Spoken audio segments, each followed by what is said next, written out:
So Lauren and I had worked together for years, and we had planned to work on her estate documents, when she retired. When she got the diagnosis, everything kind of really sped up. She talked to me about her decision, and she basically had said that she wanted to leave the money for pets and for seniors that couldn't afford their vet bills. All 3 of her dogs that she adopted from Watson's Paws for the Cause. So her first dog, Stymie. This dog looked like a Dr. Seuss character. He had this weird, long, stringy tail. He had little gremlin feet. His body did not match. He was extremely overweight. And Lauren had recently lost her husband, and she said she was scrolling through Pet Finder and saw Mikey. Well, she named him Mikey. His name was Stymie at the time. And she couldn't stop laughing. And she said he just brought her so much joy, she had to come meet this dog. And so she came and adopted him. And then she had Mikey for, I think, about 8 years. And he died of pancreatic cancer, which is what her husband passed from. That was the first dog, the pit bull. Well, her next dog, her name is Rosalie.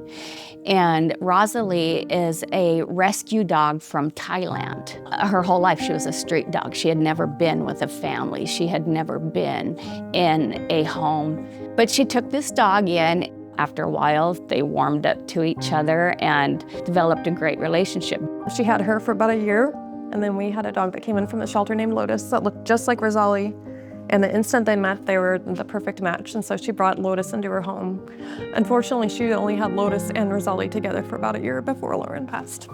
In the end, she had Rosie and Lottie, and she just kept saying, I can't imagine what people go through if they don't have funds to take care of their pets, because they were her children. But she also wanted to make sure that the funds were used prudently. The one thing that I had told her, is to make sure you find somebody that would allocate the money and that it would go to the purpose that you want it to go to. And that's how she came up with Three Rivers Foundation. And so we talked about how it could be in perpetuity. And her eyes lit up and she said, I can live on. And I said, yeah. She goes, I will live on helping seniors and their pets even after I'm gone. And I said, yes. And she said, I love in perpetuity. And at that point, I think she just had peace. She knew that her dogs were going to be taken care of, and she knew that she was going to help others that were going through things that she had gone through, and maybe she could relieve some of that stress or pain or financial burden for them.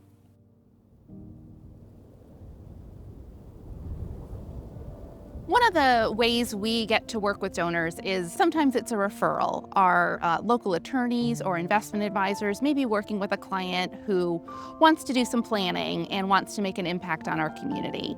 That's how the journey started with Lauren. When Tara learned what Lauren cared about and what she was interested in doing, she knew that coming to 3RCF would be able to put those pieces in place for Lauren and pay forward her care for animals, which is what the funds that Lauren has established are doing here in our community. So Lauren's Fund, how it will help animals in need right now. I have a little Chihuahua mix in my house that I'm fostering right now that I got a call from one of the technicians over at another clinic that said, hey, we have this little dog. She's only 10 months old. She has a broken leg and her owners are going to euthanize her because they can't afford the care. Can you guys take her on? So I said, sure. The owners surrendered her to Watson's Paws for the Cause. And because of that, now she's able to go on and live a normal full life. Her leg is fully healed. She's a little bit of a nutball, but she's very happy and able to be a normal dog. Without community donations, we would not be able to take on pets that would potentially be euthanized. A lot of times when you live by yourself, you have isolation, and my fur babies don't make me feel that way. They've carried me through a lot. And with programs like the Pet Pantry and donors like Lauren and everybody else, through Meals on Wheels, I'm able to sustain and keep them here with me because I don't know what I would do if I wasn't able to. I just thank God and everybody else who contributes and volunteers for the Meals on Wheels and the Pet Pantry program. And again, Lauren, thank you very much. This means a lot to not just me, but everybody who has fur babies who are not pets, but are family. Donors like Lauren go a long way in making this mission successful. Without their support and their generosity, we would not be able to do what we do.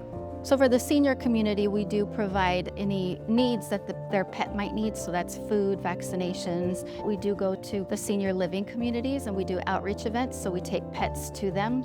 Those are folks that aren't necessarily in a position where they can actually have a pet. And so it's very comforting and they just love to have a pet come snuggle with them. And then of course, any senior that comes in, we would help find the right pet for them. They're coming in thinking they want an active husky. They need like a nice calm Shih Tzu or something. So convincing them of that, but providing adoption services as well. And when needed, adoption fees would be adjusted based on the needs of the person. We can't do this without the support of the community and without the funding that we would get from Three Rivers Community Foundation.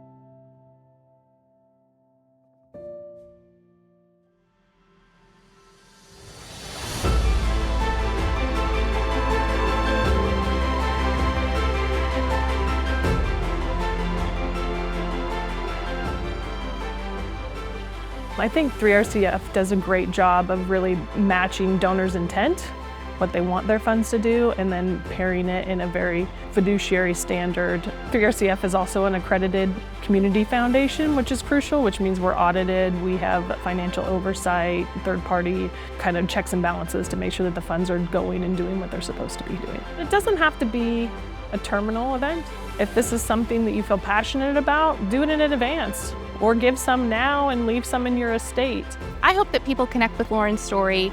I hope that they can see her philanthropy in action. I think it started for her with her care and her passion for her own animals.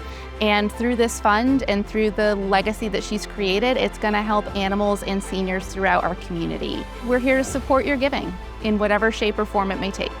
I hope they remember Lauren's generosity.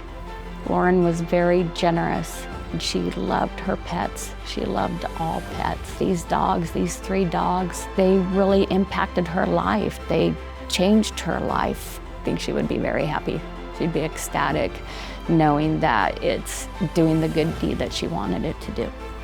Pay forward, give back to the community. It doesn't have to be pets or seniors, you know, there's other avenues. The giving that we're able to do through the grants that we're giving out today, through the other giving that we help donors with throughout the year, it's growing year after year. And that only happens because donors trust us. And I just want to say thank you for that support. We couldn't do it without that foundation underneath us. And we really hope it's making a difference that everyone in our community can feel. If you've ever wanted your gift to keep giving, to be part of something that lasts, we'd be honored to help because every person has a story.